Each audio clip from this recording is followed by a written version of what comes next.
All right, more polynomial stuff. These are rational expressions that you're being asked to divide. But remember, rational expressions are really just fractions. And if you remember, when you're dividing in fractions, you always have to change it from division to multiplying by the reciprocal.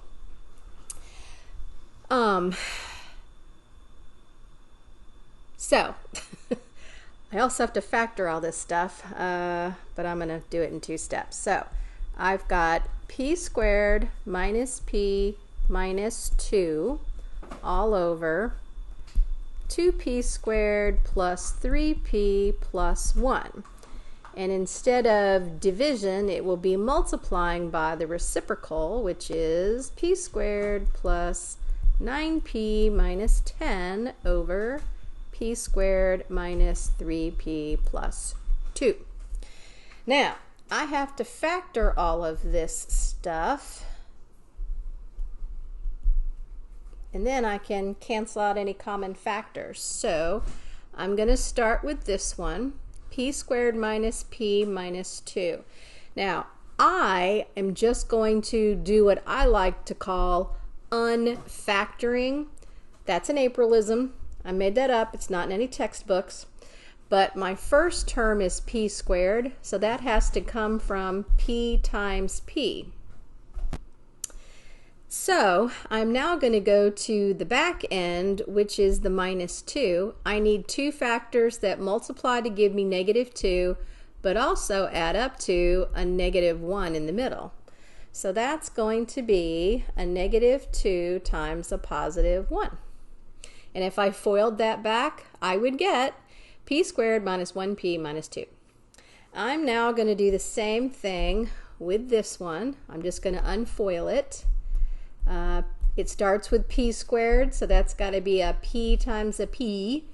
And then I'm going to go to the negative 10. I need 2 factors of negative 10 that add up to positive 9.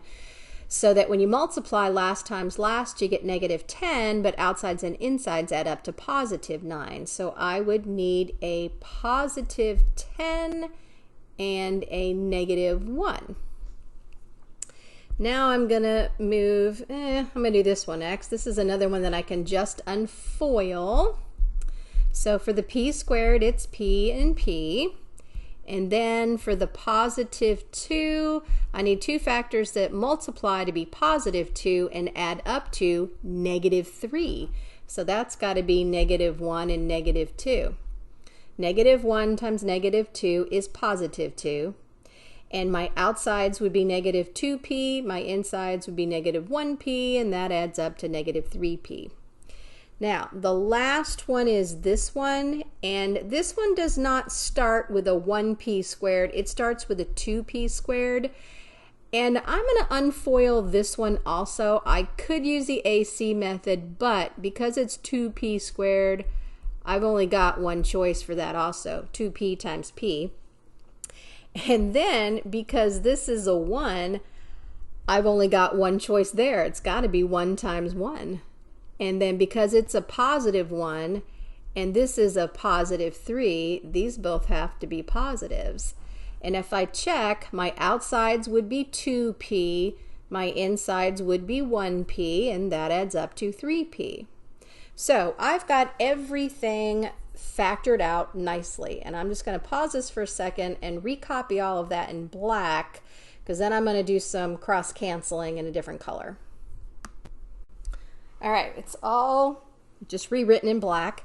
And now, since these are fractions, you can cancel any factor in a numerator with any factor in a denominator. You can cross cancel it, or you can cancel them within the same fraction.